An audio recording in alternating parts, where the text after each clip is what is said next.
pour le live un peu plus long que les lives quotidiens, alors je règle mon écran, voilà, je suis en direct. Je fais ça depuis mon ordinateur avec internet. Hop, je me mets bien. Toujours sur les conseils de Laetitia Martos pour que ces vidéos puissent être reprises et utilisées. J'espère que vous m'entendez bien. Normalement, a priori oui. Sauf si j'ai des commentaires, je ne sais pas comment ça va marcher. Je prends mon téléphone quand même. Une fois que j'ai des commentaires un peu en direct. Euh, voilà, on va y arriver. 3 minutes. Apparemment, ça avait commencé. Bon, je ne sais pas comment ça marche. Désolé.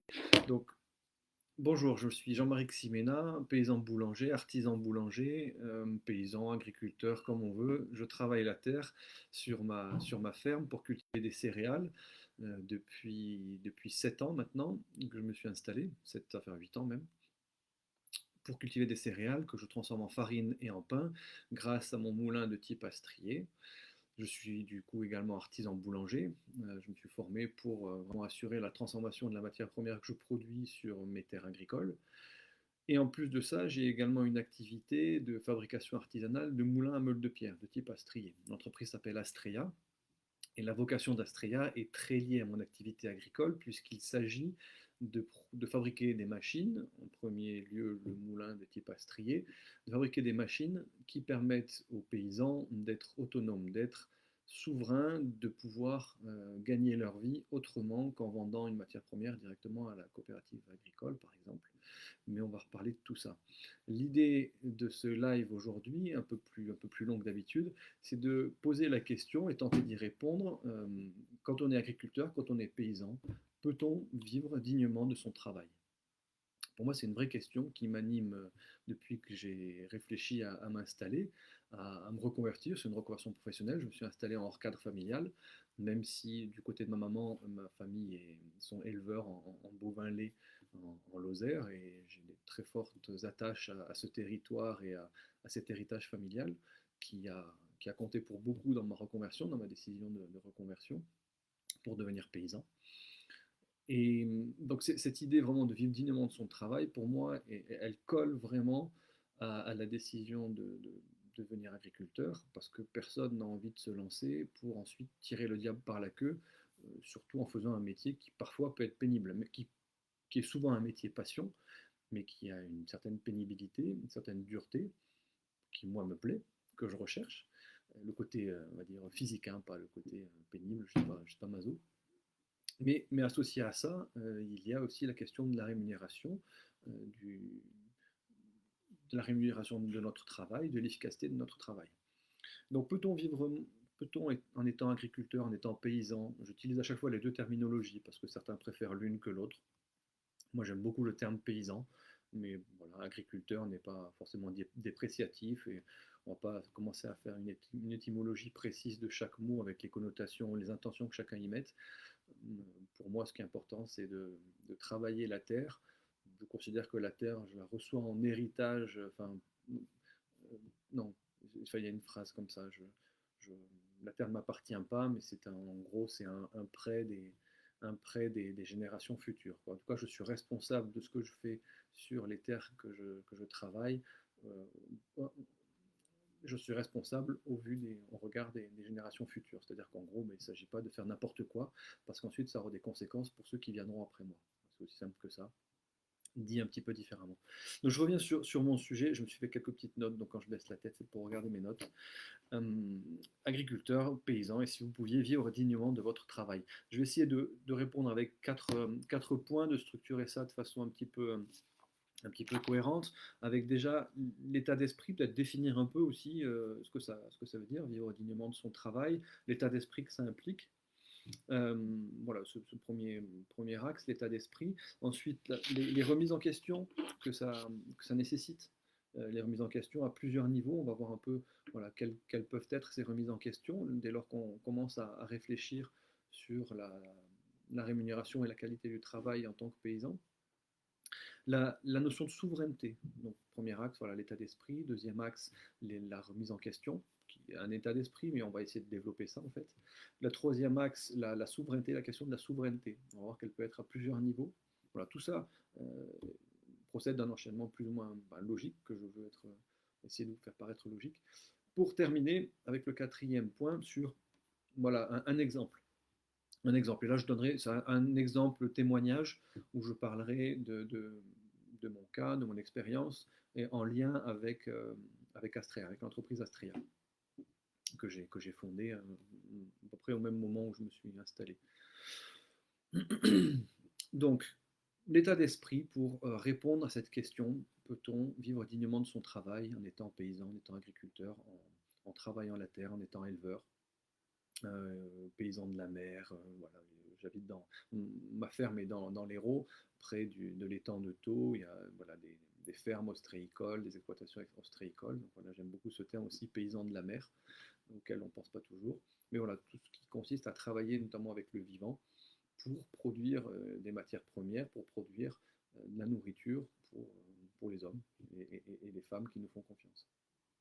Donc l'état d'esprit associé à ça, euh, moi j'associe un état d'esprit entrepreneurial.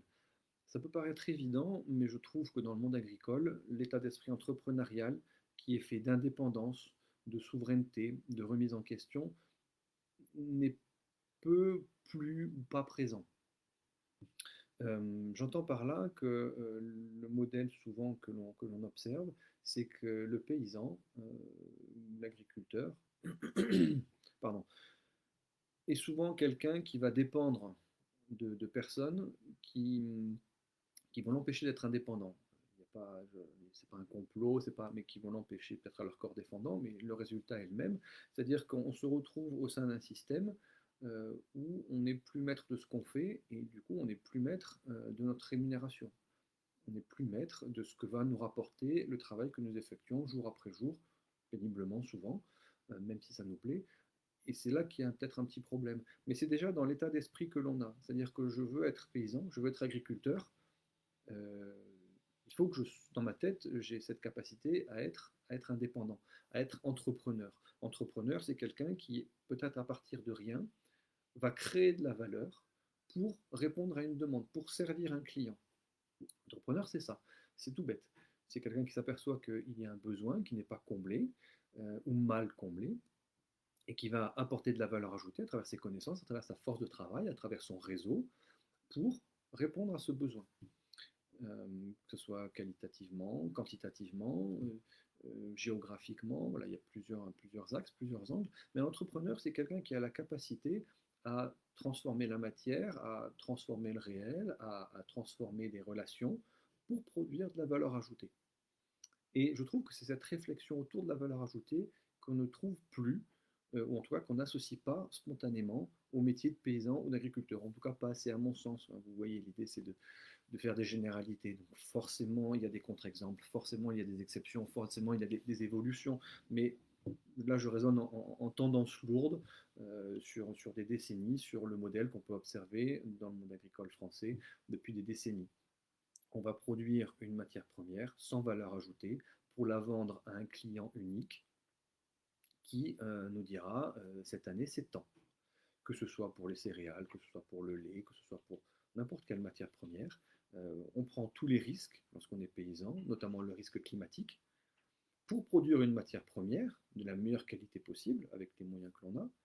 Et donc on prend les risques financiers, le risque climatique, le risque de santé.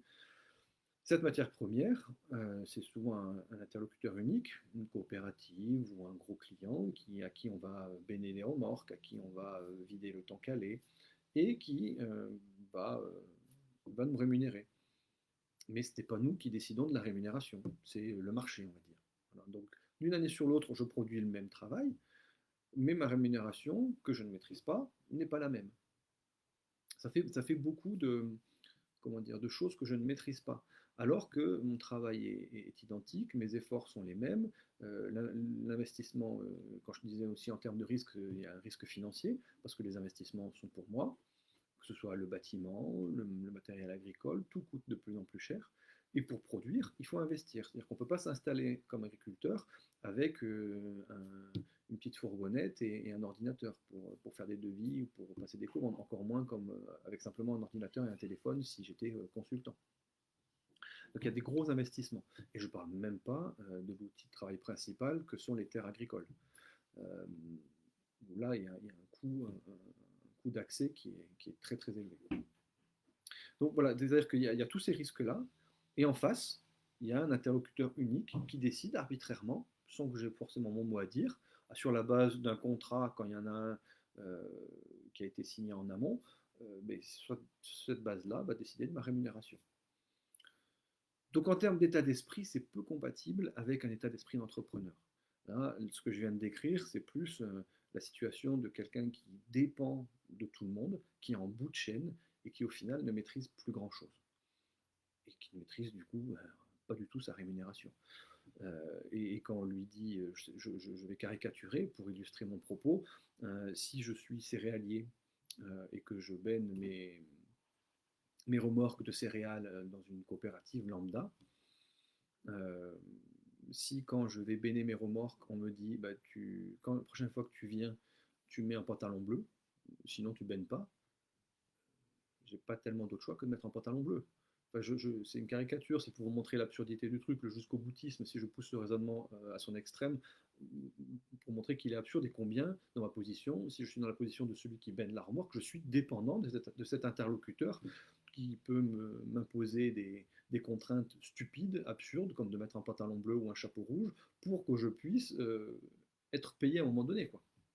Donc, si je suis obligé de faire ce qu'il veut pour pouvoir baigner ma remorque, j'ai pas mon mot à dire concernant la rémunération. On a l'impression qu'on a un mot à dire parce qu'il y a un contrat, ça va être temps. Donc je veux dire, bah, je change de crèmerie, ou je change de coopérative, ou je change de client parce que là, je vais avoir quelques centimes ou kilos de plus, ou quelques centaines, ou une centaine, ou quelques dizaines d'euros de plus à la tonne. Mais on est à la marge. On est à la marge. Et ça fait que vous avez ensuite des gens qui manifestent pour avoir 2 centimes de plus sur le litre de lait. Bon, quand vous en êtes à demander 1 ou 2 centimes de plus au litre de lait que vous produisez, vous êtes dans des logiques de volume-prix et en termes de business model, c'est qu'on n'est pas très très bien. On n'est pas très très bien. Vous avez un interlocuteur unique à qui vous venez supplier, quémander 1 centime. Ça sent pas bon. Ça sent pas bon et en tout cas, on est loin d'un modèle entrepreneurial, on est loin d'une souveraineté comme, au sens où il faudrait la comprendre pour pouvoir maîtriser son destin. On parlera de la souveraineté plus bas. Donc voilà, je voulais insister sur cet état d'esprit d'entrepreneur, d'indépendant. On pense qu'on est indépendant qu'en agriculteur, mais on a perdu vraiment le sens de ce mot. On pense qu'on est indépendant parce qu'on travaille tout seul. C'est pas vrai. C'est pas vrai. C'est pas parce que je suis tout seul sur mon tracteur, tout seul dans mon étable, tout seul dans mes champs sur mon exploitation que je suis indépendant. Ça n'a rien à voir. Indépendant, c'est vraiment un état d'esprit. Je suis indépendant, je décide de ce que je veux faire. Et j'apporte de la valeur à mon travail, de la valeur ajoutée à mon travail. Parce que cette valeur-là, je vais pouvoir la vendre. Et c'est là aussi, dans l'état d'esprit, le deuxième point sur ce volet état d'esprit, c'est cet état d'esprit de vendre ce que je fais. Produire, on sait faire. Produire, on aime ça. À la limite, c'est pas que c'est facile, mais produire, y a un côté qui peut être répétitif, qui peut être rassurant aussi.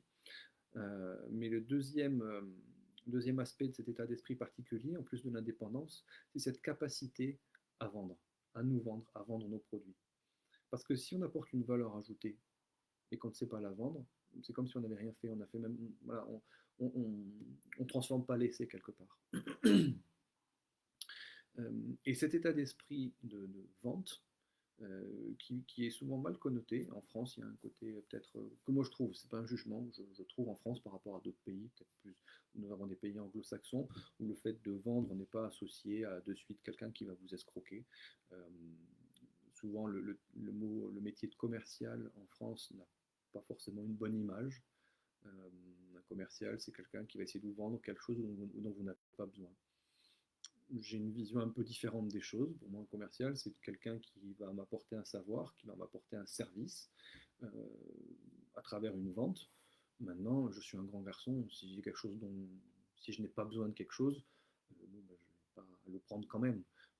Oui, mais il y a les techniques de vente, etc. Oui, non, mais d'accord, mais ça n'a jamais été aussi facile de se renseigner aujourd'hui, de se former en quelques vidéos. On tape techniques de vente, on les connaît, les gens, on les voit arriver en général, et puis on sélectionne. Donc c'est pas parce qu'il y a des gens qui vont essayer de vous vendre quelque chose dont vous n'avez pas besoin que la plupart du temps vous avez affaire à des escrocs et que le métier n'est pas noble. Donc vendre, c'est vraiment un métier. Se vendre, vendre son savoir-faire, c'est aussi un savoir-faire et c'est important. On ne peut pas être indépendant si on dépend de quelqu'un qui va nous faire connaître et qui va, en tout cas au début, parler de nous à notre place. Ce n'est pas compatible. Et ça, c'est également aussi un état d'esprit. Euh, Parce qu'il y a des fois une culpabilité euh, à se vendre, à se mettre en avant. Mais il ne s'agit pas de se mettre en avant pour écraser les autres, on ne parle pas de ça. Il s'agit de se vendre, de se mettre en avant, mais pour que d'autres profitent de notre travail. Il faut inverser un petit peu inverser la chose. Au lieu de se dire je vais me mettre en avant pour escroquer les autres, non, c'est que je fais de mon mieux pour produire un matériel, un produit de qualité. Ben, ça serait quand même couillon que les gens n'en profitent pas. Et ça serait même encore plus couillon que ceux qui font quelque chose de mauvaise qualité ben, le vendent aux autres et que les gens n'aient pas accès à ce que moi je fais. Et encore une fois, je fais de mon mieux pour que ce soit de bonne qualité. Se vendre, faire connaître son travail, c'est la conséquence d'être fier de ce que l'on fait. Et peut-être que c'est là qu'il y a quelque chose à creuser. On n'ira jamais se faire connaître, on n'ira jamais se vendre si on n'est pas fier de ce qu'on fait. Et si on n'est pas fier de ce qu'on fait, ce serait peut-être intéressant de se poser la question de pourquoi est-ce que je ne suis pas fier? Pourquoi est-ce que je n'ai pas envie que les gens profitent de mon lait de qualité, de mes céréales de qualité? Pourquoi est-ce que j'ai pas envie que les gens profitent du matériel que je fabrique et dans lequel je mets tout mon cœur, toute mon énergie, tout mon savoir? Donc c'est ça, vendre, c'est changer cet état d'esprit, de cette culpabilité de dire ouais, il va falloir que j'aille soutirer de l'argent aux gens. Non, non, non. Vendre, ça veut dire j'ai fait des efforts pour faire un travail de qualité. Il est juste que les gens, que d'autres en profitent. C'est juste et légitime. Merci, au revoir. Donc ça, c'est également un état d'esprit. Donc l'état d'esprit, être indépendant, euh, faire un travail de qualité et faire connaître ce travail, vendre ce travail. Euh, donc qui dit vente dit client. Euh, je termine ce volet sur l'état d'esprit. Je suis peut-être un peu long, mais euh, dans le rapport au client. Donc le client, c'est pas tout ce que je dis. Voilà, il y a un écoulement logique, c'est une suite logique. Vendre, c'est pas escroquer les gens. Se vendre, c'est pas se mettre en avant, écraser les autres. Et parler à des clients, euh, c'est pas non plus chercher des pigeons.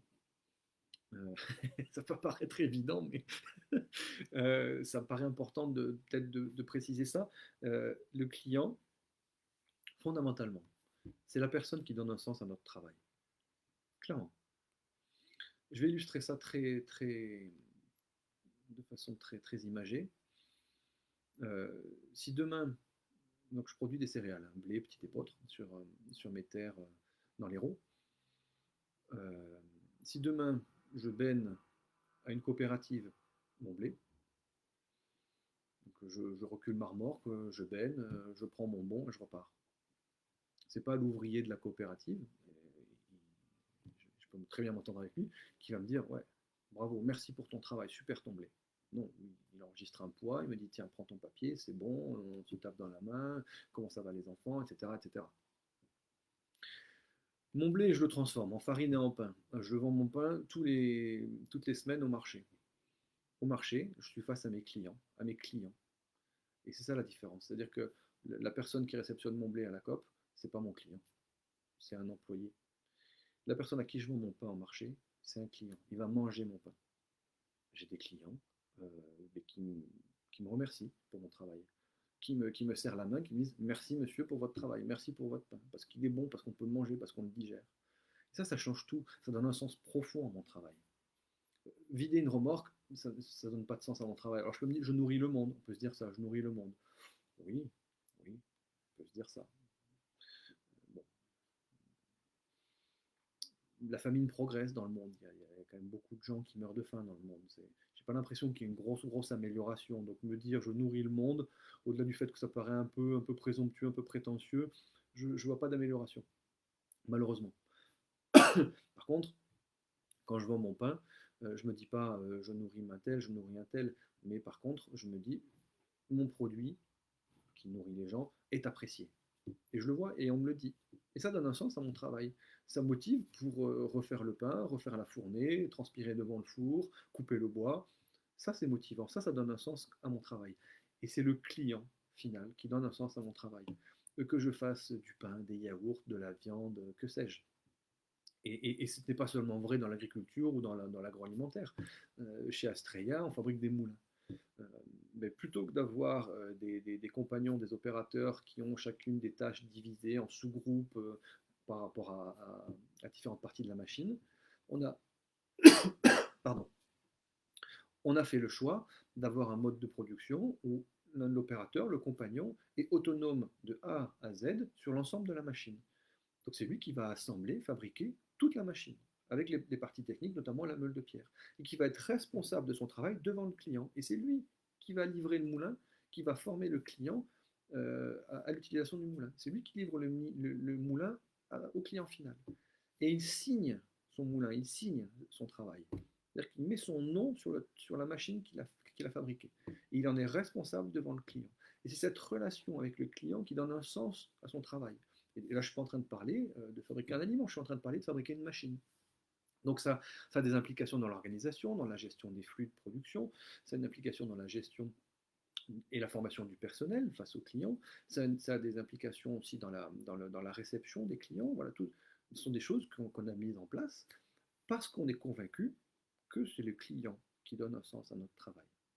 Et ça, c'est un vrai état d'esprit, de considérer ça comme ça, de voir dans le client la personne que l'on sert. La personne, on est au service du client. Et servir, ça ne veut pas dire être servile. Le client est roi, machin.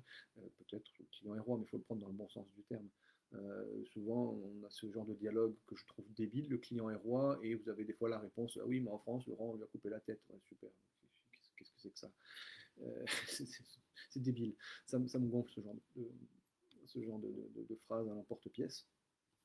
Servir un client, c'est lui rendre service. C'est pas être servile, c'est pas être son valet, c'est pas être une serpillière.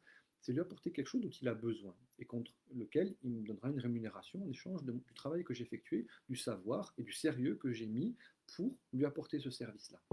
Au travers d'un service, on va dire, classique, de service par la livraison d'une machine dont il a besoin. Service au sens large.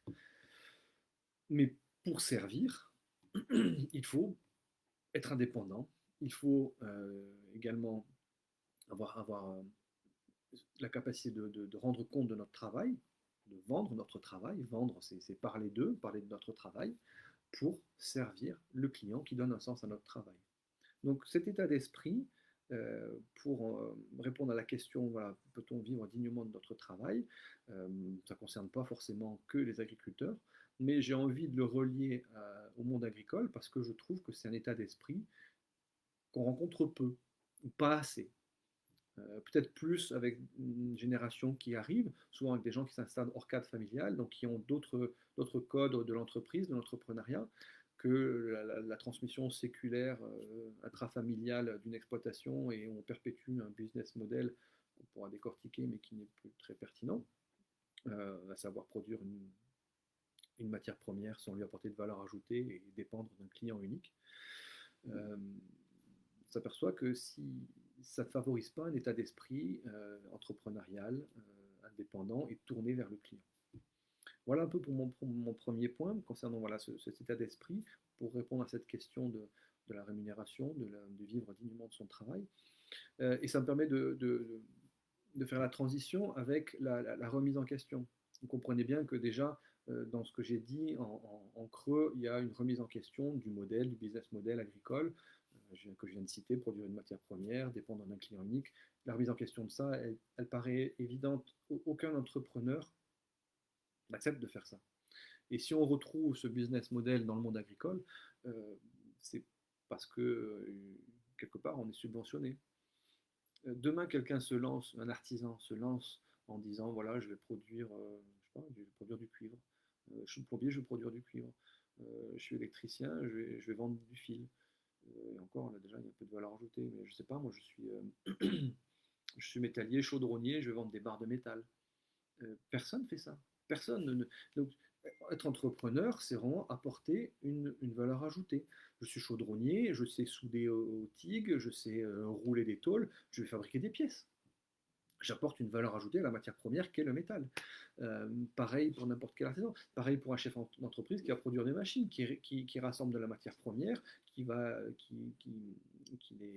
qui les transforme, qui découpe, qui perce, qui met des boîtiers, je ne sais pas, pour faire une machine qui aura une fonction complexe, mais déterminée à l'avance pour répondre à un besoin d'un client. Ça s'appelle la valeur ajoutée, et ça s'appelle remettre en question un business model. Remettre en question le business model actuel, majoritaire de l'agriculture, me paraît nécessaire pour pouvoir vivre dignement de notre travail. Et cette capacité de remise en question, elle intervient à tous les niveaux, à tous les niveaux dans l'entreprise. C'est remettre en question un modèle, mais cette remise en question, après, elle va impacter ma façon de travailler, elle va impacter les gens avec qui je travaille, et elle va impacter aussi la façon que j'ai de gagner ma vie. Donc, le business model, le remettre en question, c'est une chose, mais ensuite, ça va impacter, comme je vous dis, les gens avec qui je travaille, les partenaires avec qui je travaille. Quand je produis une matière première que je revends à un client unique, je dépends de techniciens, je dépends de fournisseurs, de matériel, d'engrais, de pétrochimie, je dépends de fournisseurs de- de savoir, c'est-à-dire des consultants, des techniciens. Tous ces gens-là, mais qui me confortent dans mon modèle euh, de produire une matière première sans apporter de valeur ajoutée pour la vendre à un client unique. Si je remets en question ce modèle, si je change de modèle, je remets en question tout un écosystème. Tous ces gens qui gravitent autour de moi, c'est pas qu'ils ne servent à rien, mais c'est que je n'ai peut-être plus autant besoin. Ou que je vais utiliser ça différemment, que je vais réfléchir à mes investissements différemment. Euh, Parce que souvent dans ce business model, si on creuse un peu, mettons, voilà, je fais des céréales et je les vends à la coopérative. Euh, la coopérative, elle ne me paye pas de suite. La coopérative, ça va être un petit peu ma banque. Elle va me vendre les céréales, pardon, elle va me vendre les semences. Puis c'est aussi la coopérative qui va me vendre les produits phyto. Je suis pieds et poings liés. Et qui est-ce qui me conseille sur les doses à mettre de produits phyto? Ben, c'est le technicien de la coopérative. C'est-à-dire, en gros, je m'adresse à un médecin qui est pharmacien. Problème. Enfin, vous voyez, on est dans un circuit fermé dans lequel je suis un pion et d'où je ne peux pas sortir. Et dans lequel, si je réponds à la question est-ce que je peux vivre dignement de mon travail sans les subventions, la réponse est non. Parce que même avec les subventions, on ne s'en sort pas. On voit bien, enfin, c'est un serpent de mer, la rémunération des agriculteurs. Je ne parle même pas de la retraite. Donc déjà, avec des subventions, ça ne marche pas.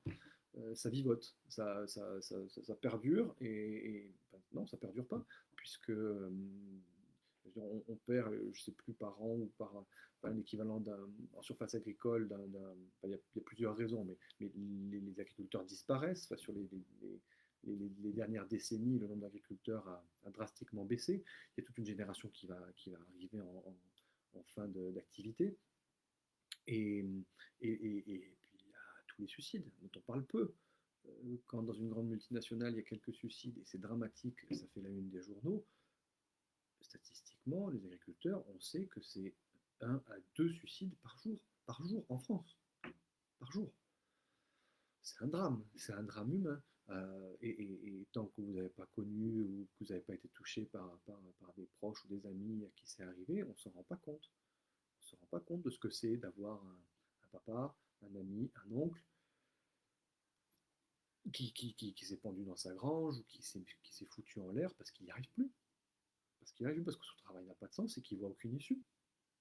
Désolé, mais c'est pas rien quand même. C'est pas rien.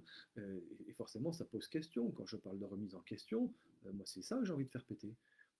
C'est cette réalité-là qui me touche, qui me motive, quoi. C'est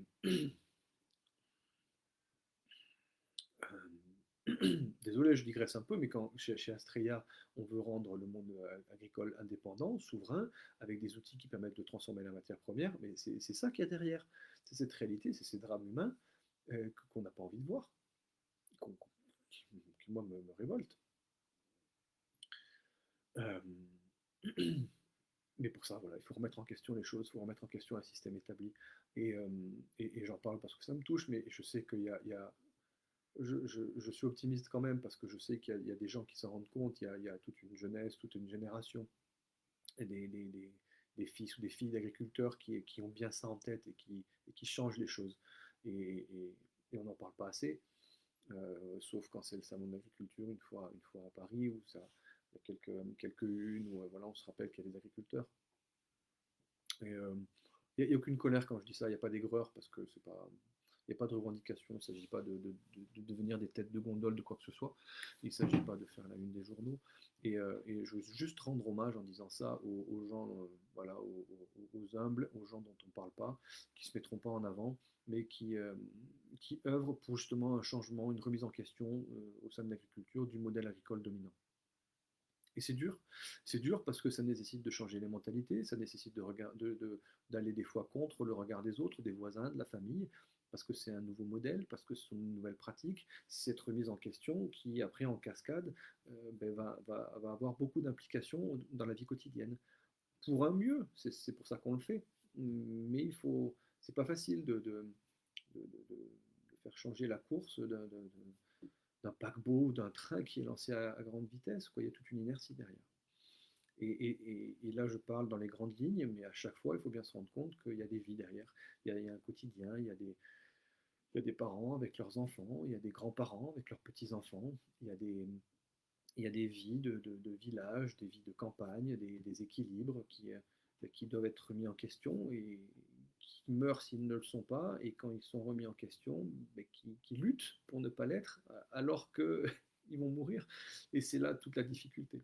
Voilà, donc désolé, c'était peut-être, voilà, je ne vais pas passer plus de temps sur ce point de la remise en question, mais je pense que ceux qui le vivent comprennent très bien ce que je dis. Je, je viens du monde agricole, j'ai grandi à la campagne, je sais exactement ce que c'est, je le vis moi-même, c'est la vie que j'ai choisie. Donc c'est pas un discours tiré d'un livre que je suis en train de vous faire, c'est très, très incarné, très, très ancré. L'état d'esprit, la remise en question à laquelle ça fait référence et que ça implique, maintenant la question de la souveraineté. C'est lié, hein, peut-être que je vais redire différemment un peu ou réévoquer ce que j'ai déjà dit. Euh, Ça fait presque une demi-heure que je parle. La souveraineté, être souverain, c'est être maître chez soi et respecter en dehors de chez soi. Ça paraît bête, hein. Il n'y a rien de grandiloquent, il n'y a rien de guerrier là-dedans. En tout cas, pas du tout dans le thème qui nous occupe aujourd'hui, et voilà, qui est ma vie, à savoir le monde paysan, l'agriculture, la paysannerie. Mais simplement, pour moi, c'est du bon sens. On parle souvent du bon sens paysan, enfin, on parle souvent, non, on parle pas assez souvent du bon sens paysan, mais il existe, et, euh, et il est très réel, et je l'aime beaucoup. Et ce bon sens paysan, c'est de pouvoir dire, je décide de faire comme ça, parce que je pense que c'est bon pour moi, pour telle et telle raison. Euh, J'entends être respecté, et je veux simplement pouvoir le mettre en œuvre. C'est aussi simple que ça. Je décide de produire une matière première, et pour vivre dignement de mon travail, je me rends compte qu'il faut que j'apporte une valeur ajoutée, que je la transforme, et qu'ensuite je la vende. C'est mon choix, c'est ma décision. J'entends être respecté. Être souverain, c'est pouvoir me dire, voilà, cette décision, elle implique telle et telle et telle et telle chose. Elle implique peut-être de revendre du matériel, d'en acheter d'autres, de réorganiser mon temps, passer moins de temps à produire, plus à transformer, plus à vendre, plus à passer du temps auprès de mes clients. Je suis souverain de ça, c'est moi qui décide. C'est pas quelqu'un qui vient me dire, parce qu'il y a aussi un peu des fois une mode de la transformation, il faut transformer. Oui, d'accord, mais s'il n'y a pas de réflexion d'ensemble, je vais réinvestir dans du matériel, je vais peut-être pas mettre assez de temps dans la commercialisation, je vais pas voir la cohérence d'ensemble, et je vais aussi me planter, et c'est pas la transformation qui va me sauver. C'est pas un totem, la transformation. Être souverain, c'est ça. C'est le corollaire de cet état d'esprit entrepreneur, indépendant. C'est la conséquence de ça. Et être souverain, ça revêt plusieurs aspects. Ça revêt par exemple l'aspect, je suis souverain dans mes décisions. Je suis souverain dans mes investissements. Je suis souverain dans mon outil de production. L'investissement dans l'outil de production. Je suis souverain dans mon investissement, ça peut être dans le temps que je passe à certaines choses. Je peux investir du temps dans la formation pour apprendre. Je peux, et je suis souverain dans le choix de mes clients, dans le choix de mes modes de commercialisation. En tout ça, je suis souverain. En tout ça, je décide. Je prends en main mon travail. Je prends en main mon, ma destinée, alors c'est peut-être un petit peu, c'est- mais dans le sens où c'est très, très incarné, très ancré. Je cesse de dépendre de gens qui me disent il faut que tu fasses comme ça, il faut que tu fasses ci. Ça n'empêche pas que je prends conseil, mais c'est moi qui décide. Et je décide en vue de pouvoir vivre dignement de mon travail, c'est ça. Et comment est-ce que je peux vivre dignement de mon travail en ayant remis en question un modèle qui ne me le permettait pas auparavant, etc. Donc c'est beaucoup de changements. Mais je suis souverain. Euh, et être souverain, c'est des fois peut-être ne pas dépendre des subventions. C'est un vrai sujet. C'est un vrai sujet parce que quand on me donne, il y a des, quand on me donne une subvention, je sais très bien, hein, j'en ai pris moi des subventions quand je me suis installé. Euh, il y a beaucoup d'incitations, des financements à 40%, à 30% quand on achète du matériel neuf par exemple. Euh, je prends un exemple tout bête. J'ai besoin d'un trieur pour trier les céréales. C'est la même technologie depuis des décennies. Criblage, émotage, on trie avec des grilles, ça vibre, etc. Donc il y a des fabricants qui ont des machines toujours plus évoluées, toujours plus grosses, et ça coûte toujours plus cher. Si je prends une machine d'occasion, ça va me coûter moins cher. La machine, c'est un moteur, des courroies, des poulies. C'est très simple à entretenir, ça ne tombera pas en panne, sauf si le moteur me lâche, un moteur ça se change, c'est un moteur électrique. Mais c'est le même procédé. Il y a eu de l'innovation, il y a eu des progrès sur l'ergonomie, sur la sécurité, etc. Mais pas sur le principe de triage en lui-même. Sauf que si j'achète une machine d'occasion qui me coûte 3 fois moins cher que le modèle équivalent neuf, j'ai pas de subvention. Prenons l'exemple. Euh, un matériel qui me coûte 10 000 euros, neuf, il me coûte 5 000 euros, moitié prix d'occasion, en bon état, même s'il a 10 ans. On va dire oui, non, mais tu peux être subventionné. D'accord, mais si j'ai une subvention à 40%, il faut que j'achète du neuf. Donc si j'achète du neuf, ok, j'ai quelque chose de très confortable qui fonctionne, mais mon grain sera trié pareil dans les deux cas. Pareil. J'aurai pas une valeur ajoutée, une différence de valeur ajoutée sur le résultat final, entre le grain qui rentre et le grain qui sort. Il n'y a pas de différence de valeur ajoutée selon que je paye 10 000 ou 5 000 euros. Vraiment. Sauf que si je paye 10 000 euros, je suis subventionné à 40% parce que je suis en bio, et parce que je suis dans la bonne région. C'est pas, voilà, donc il faut être des fois en montagne. Enfin, voilà, il y a plein de conditions. Plein de conditions. Et donc il faut rentrer dans ces conditions-là. Donc si je suis subventionné à 40%, ça va me coûter 6 000 euros. Ça me coûtera toujours plus cher que si je l'avais acheté d'occasion pour un résultat qui sera équivalent. Et donc si vous voulez, il faut quand même que ça me coûte toujours plus cher. Donc les subventions, je trouve, ont ce côté-là de, d'amener une réflexion qui est de dire bon bah c'est subventionné, du coup bon bah je prends. Puis souvent enfin, peut-être que je non, je ne ferai pas pareil à leur place, mais si je suis fabricant, je sais que mon acheteur il est subventionné, bon bah il n'y a pas de ristourne. Non mais de toute façon tu prends 40% de subvention. Oui non mais d'accord, mais au final combien ça me coûte? Et en fait ça détourne l'attention du coût réel. Et puis ça n'incite pas peut-être à entretenir parce qu'on va renouveler plus facilement, etc. Et puis il y a des régions qui n'ont pas droit. Moi je suis dans l'Hérault, je n'ai pas de subvention pour du matériel de transformation de mes céréales. Pour l'irrigation, j'en ai des subventions. Si je voulais irriguer, j'ai des subventions. Et même si l'irrigation salinise les sols, même si l'irrigation va prendre des ressources, etc. Non, non, je suis subventionné. Donc à la limite, je ne me pose même pas la question de savoir si l'irrigation est bonne. J'ai des subventions, je prends, j'y vais. C'est ça la réflexion que ça entraîne. Et être souverain, c'est dire attends. On me propose quelque chose, mais à quel moment je n'ai plus mon mot à dire. Donc on est autant dans l'état d'esprit que la remise en question, et la souveraineté est vraiment la conséquence logique d'un état d'esprit indépendant, entrepreneur, qui amène une remise en question. Les conséquences sont c'est l'application de ma souveraineté, l'application de mes décisions que je prends en mon âme et conscience, par rapport à cet objectif que je me suis fixé de vivre dignement de mon travail. J'y ai droit, putain. Pourquoi est-ce que si je suis agriculteur, je ne peux pas vivre dignement de mon travail? Jamais, non, je refuse ça. Donc, je remets en question un modèle établi, euh, et en mon âme et conscience, je prends les décisions qui permettent de vivre dignement de mon travail en ayant remis en question ce modèle-là. Le modèle, c'est de produire une matière première, de la vendre à un client unique. Non, je produis une matière première, j'apporte une valeur ajoutée parce que je me suis formé. Cette valeur ajoutée me permet d'avoir un produit transformé. Je vais le vendre. Je vais le vendre. Je choisis les clients à qui je vais le vendre parce que ça me paraît plus avantageux, parce qu'ils sont plus près, parce qu'il y en a plus, etc. Et là encore, c'est moi qui ai regardé, qui ai analysé et qui ai calculé mes coûts, qui ai calculé mon prix pour vivre dignement de mon travail. C'est ça, c'est le leitmotiv. Mais je suis souverain dans les décisions que j'ai prises. J'ai décidé de faire tel produit, j'ai décidé de faire telle formation parce que parce que les profs sont bons, parce que la formation est de qualité, pour ensuite être capable de produire et de transformer ce produit. En ce qui me concerne, du pain. J'ai choisi de passer le CAP. Il y a des gens qui font du pain qui ne passent pas le CAP. C'est leur décision, ils sont souverains. J'ai choisi d'aller jusqu'au bout, de faire cette formation-là, parce que j'estimais que ça me donnait des qualifications supplémentaires pour avoir un produit de qualité.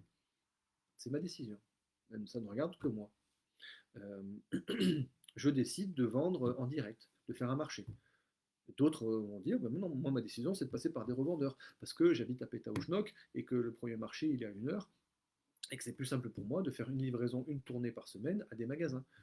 Et du coup, bon ben voilà, je baisse un petit peu mon prix, je baisse ma marge, mais je fais un peu plus de volume et surtout, je passe pas une matinée dans le froid à essayer de vendre mon produit sur un marché. Je suis souverain. Et c'est vraiment voilà, la conséquence d'un état d'esprit et d'une remise en question. Je suis souverain dans mes investissements. Euh, Ça, c'est un vrai sujet. Parce que selon, mettons peut-être la personne à qui je parle, je prends un exemple, j'achète mon tracteur, bon, bah, je serai plus ou moins incité à prendre telle ou telle marque de matériel. Ou prendre tel matériel, où finalement je ne me sers qu'une fois par an. Bon, bah, très bien. Mais en fait, est-ce que je l'aurais fait si... à quel moment est-ce que je suis souverain? À quel moment voilà, je décide, non, bah là, non, je vais me mettre en CUMA. La CUMA, donc, c'est la mise en commun du matériel agricole, comité d'utilisation de matériel agricole. Pardon, désolé, je vois exactement ce qu'est une CUMA, j'ai oublié l'acronyme. Mais pareil, c'est ma décision. Et ça peut être des fois plus intéressant d'avoir du matériel en propre, d'autres fois plus intéressant d'avoir du matériel en CUMA, mais c'est moi qui décide. Et ce que je dis là, enfin, les agriculteurs n'ont pas attendu que je fasse ce live pour se mettre en CUMA, par exemple. Donc il y a des choses dans lesquelles on a vraiment investi ce champ de la souveraineté et certains plans sur lesquels on n'a pas vraiment encore investi, et notamment la valeur ajoutée, la transformation et la commercialisation. Donc voilà, les gens ne découvrent pas cet état d'esprit-là, mais l'idée c'est vraiment d'utiliser ce qu'on sait déjà pour l'appliquer à d'autres champs qui nous permettront encore une fois de répondre à cette question: peut-on vivre dignement de son travail? Dignement, c'est pas dépendre de subventions et c'est pas prendre un air triste quand notre fils ou notre fille nous dit papa, est-ce que je peux m'acheter des nouvelles baskets? Bon, voilà, je suis père de famille. Il ne s'agit pas d'acheter des baskets hors de prix, mais de céder à tous les caprices des enfants, mais vous voyez bien à quoi je fais allusion. Voilà, c'est vivre dignement de son travail, c'est pas être juste. C'est pas être sur la corde raide. C'est pas avoir peur que la courroie de la voiture pète parce que je ne pourrai pas la remplacer et que je vais être en rade. C'est de pouvoir voilà, voir venir, avoir un petit matelas pour les accidents de la vie et pas être stressé par la fin du mois. C'est ça pour moi, vivre dignement de son travail. Il ne s'agit pas d'être millionnaire, il ne s'agit pas de faire péter du champagne tous les week-ends dans la boîte du coin, mais voilà, c'est pouvoir assurer l'avenir de nos enfants, de ceux que l'on aime, et ne pas avoir peur de la fin du mois. Pour moi, c'est ça, vivre dignement de son travail. Je ne donne pas de chiffres, chacun y met vraiment en fonction de ce dont il a besoin. Mais c'est voilà, pouvoir acheter tout ce dont on a besoin pour se loger, pour se nourrir, pour se divertir aussi, et avoir un petit matelas pour les accidents de la vie. Personnellement, je ne demande pas plus. Je termine ce live pour vous donner un peu un exemple, une application concrète. Je vais essayer d'être rapide, c'est presque 1 heure que je parle. Comment mettre tout ça en œuvre? Moi, j'ai essayé, au travers donc, voilà, mon petit témoignage, c'est de produire une matière première. Je produis des céréales que je transforme en farine et en pain et que je commercialise. Voilà, donc je me suis formé pour être boulanger. Je me suis formé pour être paysan. Donc j'ai pas découvert ce monde-là. Comme beaucoup beaucoup de gens. Ben, je savais conduire un tracteur, comme beaucoup de gens qui ont grandi dans une ferme. Je savais conduire un tracteur, je savais traire des vaches, je savais semer, je savais faner. Donc, mais voilà, l'idée c'était d'apporter un peu plus de savoir, de connaissances théoriques sur tout ça, y compris sur le machinisme. Donc voilà, je me suis formé pour ça également. Sur la commercialisation, je me suis formé, j'ai fait des études de commerce. On n'apprend pas vraiment à vendre, mais je sais comment fonctionne une entreprise, je sais comment fonctionne une comptabilité. J'ai quelques rudiments en marketing. Le marketing, c'est voilà, qu'est-ce que je vais mettre en œuvre pour pouvoir vendre. Il ne s'agit pas de faire un plan en mode Amazon, mais marketing, c'est juste comment est-ce que je vais pouvoir faire un flyer qui va expliquer mon travail. C'est aussi bête que ça. Mais quand même, c'est important d'avoir quelques connaissances là-dedans également. Euh, et voilà, donc c'est cette formation-là que j'ai pu faire pour apporter de la valeur ajoutée à la matière première que je produis. Et il faut également apprendre à produire cette matière première, évidemment. Et ensuite pouvoir vendre le produit que j'ai transformé, le produit que j'ai fabriqué. Euh, et tout ça fonctionne. Euh, Parce que j'arrive à vivre ce que j'estime dignement de mon travail sur mon exploitation agricole. Et c'est petit, l'exploitation agricole, ou plutôt moi je préfère le terme de ferme. Sur ma ferme, je vais, pour un chiffre d'affaires entre 70 000 et 80 000 euros par an, je vais avoir entre 30 et 40 000 euros de charges. Donc le reste, c'est du revenu et de l'investissement.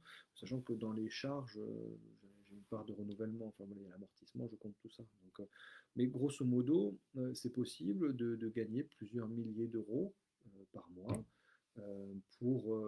en faisant en ce qui me concerne, j'avais 4 fournées par semaine. 4 fournées, donc sur 2 jours, deux jours avec 2 fournées, plus on va dire cumuler une journée de vente. Le reste du temps, ben, c'est pour entretenir le matériel, trier des céréales, surveiller les cultures, semer quand il faut semer. Il y a un rush au semis, il y a un rush à la moisson. Mais c'est possible de s'en sortir autrement que de se fixer comme objectif le Graal. Pour moi, le Graal, c'est pas le SMIC. Moi, ce qui me gonfle dans le mot SMIC, c'est le mot, dans l'acronyme SMIC, c'est le mot minimum. C'est pénible ce mot, là, minimum. Non, je ne veux pas gagner un minimum. Je ne vais pas chercher à gagner un maximum. Je veux gagner ce dont j'estime avoir besoin pour que mes enfants soient contents, pour que voilà, je puisse, comme je vous disais, préparer la voiture si j'ai un problème et pouvoir inviter ma femme au restaurant 1 ou 2 fois dans l'année. Voilà, ça me va bien. Et sans non plus me dire il faut que je me tue au travail, que je ne vois pas grandir mes enfants, parce que sinon ça ne marchera pas. Donc c'est tout ça, voilà, c'est possible de le faire. Et forcément, mais comme j'apporte de la valeur ajoutée, je n'ai pas besoin de cultiver 150, 200, 300 hectares.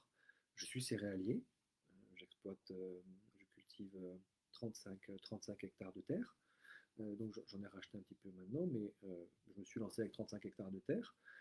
Et au bout d'un an, je vendais mon pain et je pouvais me tirer un revenu de plusieurs milliers d'euros en ayant investi dans le matériel agricole. Les terres, j'avais acheté les terres, euh, j'en avais une partie en fermage. J'avais acheté les 3 quarts de mes terres avaient été achetés avec un prêt, donc c'était un gros investissement, mais c'était cohérent par rapport à mon business model. Et j'avais investi dans du matériel de transformation et de stockage. La seule chose dans laquelle je n'avais pas investi, c'était le matériel agricole, où là j'ai fait d'abord avec de la prestation et après j'ai pu réinvestir quelques années après pour être indépendant au moins sur les semis et depuis l'année dernière sur la récolte avec une moissonneuse. Et tout ça se fait petit à petit, mais c'est tout à fait possible. Je vous donne un autre exemple. Pendant quelques années, et en plus là j'ai le comparatif, mon épouse a eu des vaches laitières. Et donc elle transformait le lait des vaches en yaourt. Euh, je vais vous donner à titre d'exemple, par exemple, dans ma famille, euh, sur l'exploitation agricole, les vaches laitières, le litre de lait est valorisé entre 30, 32 et 35 centimes le litre. Voilà, mais du coup, il va falloir traire une centaine de vaches. Mon épouse, le litre de lait, elle le valorisait à 5 euros, entre 4 et 5 euros. Donc avec une petite dizaine de vaches, ça suffit pour vivre. avec une dizaine de vaches que vous trayez, ça suffit pour en vivre correctement. Et après, forcément, on rapporte une rémunération à un temps de travail. Ça, voilà, c'est un vaste sujet qui pourrait faire un développement à lui tout seul, le rapport au temps de travail dans le monde agricole. Mais c'est pas pour rien que je disais au départ de ce live que c'était aussi un métier passion. Quand on aime, on compte pas. Et des fois, c'est dommage, mais c'est aussi comme ça. Et donc, quand on aime le temps qu'on passe sur sa ferme, ben, on compte pas le temps qu'on y passe. Et donc, d'où la difficulté des fois de savoir ben, pour combien on travaille. Mais voilà, c'est des petites parenthèses. Mais voilà, au travers de ce témoignage et au travers aussi témoignages que j'ai pu avoir un peu au long de ce live avec ce qu'on fait chez Astrea, c'est vraiment l'idée de pouvoir, avec un investissement qui reste maîtrisé, sur une structure à taille humaine pour une ou deux personnes, sans des grandes exploitations. On peut après des exploitations où ça tourne très bien, il y a la transformation et des salariés, c'est un modèle qui est extrêmement pertinent. Moi, on a beaucoup de clients avec Astrea qui font ça. Et sur ma ferme, il y a aussi une évolution qui risque d'aller dans ce sens-là. Mais ça reste à taille humaine. Et ça reste sur des structures, ce qui détermine la taille pour une exploitation, c'est le parcellaire. Et on peut très bien faire vivre sa famille sur un parcellaire réduit par rapport à un business model où il n'y aurait pas de valeur ajoutée. Un céréalier dans un système traditionnel aujourd'hui, s'il n'a pas 150 ou 200 hectares, c'est compliqué. Dans mon système à moi de paysans boulangers, avec 30 hectares, je vis. Je suis indépendant, je suis autonome entre voilà, une petite cinquantaine d'hectares. Je vis, c'est-à-dire que sur 200 hectares, là où un céréalier tout seul, voilà, il lui faut vraiment ça, on peut installer 4 personnes, c'est 4 familles. Donc ça équilibre correctement. Donc c'est vraiment une autre façon d'appréhender les choses. Et il ne s'agit pas de mettre, comment dire, d'apporter un jugement moral sur un système existant ou sur des gens qui dépendent de ce système-là. L'idée, c'est de poser un regard, on va dire, éclairé, un regard sans concession, mais sans jugement non plus. Parce qu'on pourra faire après des lives aussi sur le pourquoi du comment on en est là. Et quoi qu'ils fassent, quels qu'ils soient, quelle que soit leur histoire, aucun agriculteur, aucun paysan, aucun exploitant agricole, peu importe voilà, ne se lève le matin en se disant je vais flinguer la planète, chouette, chouette, chouette. Non, non, ça n'existe pas. Et quand il y a des situations qui ne sont pas ajustées ou dramatiques, c'est complexe et c'est tout un schéma, tout un système complexe qui a abouti à ce genre de situation. Mais c'est jamais quelqu'un qui un matin se lève, qui a des terres et qui se dit je vais tout flinguer, je vais empoisonner tout le monde. Quoi. C'est pas tout à fait comme ça que ça se passe. Voilà, je vais arrêter là parce que sinon on peut y passer encore du temps. Moi, ce sujet me passionne. Je vais résumer un petit peu. Donc voilà, peut-on vivre de notre travail peut-on vivre de notre travail lorsque l'on est paysan, lorsqu'on est agriculteur? Pour moi, la réponse est oui, et vraiment et clairement oui. On peut s'installer sans rien y connaître, sans avoir d'héritage familial. Ça nécessitera un gros travail de formation, de remise en question, de travail tout court, parce qu'on travaille avec le vivant, donc il y a des rushs, il y a des moments où il ne faut pas compter son temps, il y a des moments de peine, de joie, mais ce sont des moments que connaissent tous les entrepreneurs. Et pour s'installer, pour être agriculteur, je pense qu'il faut retrouver cet esprit un peu pionnier, cet esprit indépendant, cet esprit souverain, qui pour moi est l'apanage un peu de l'entrepreneur. Et il n'y a pas de différence pour moi entre créer une entreprise, être artisan dans l'état d'esprit et devenir paysan. Voilà. Il y a des différences après en termes d'investissement, de formation, de mise en place, etc., de système. Mais ça vient après. Ça vient après. Et pour moi, vraiment, l'important, c'est cet état d'esprit, ce que les anglo-saxons appellent le mindset, c'est très à la mode comme terme. Mais c'est pour l'état d'esprit, la façon dont on se voit, dont on pense les choses, et ce que ça implique après en termes de courage, d'abnégation, de don de soi et d'ouverture aux autres.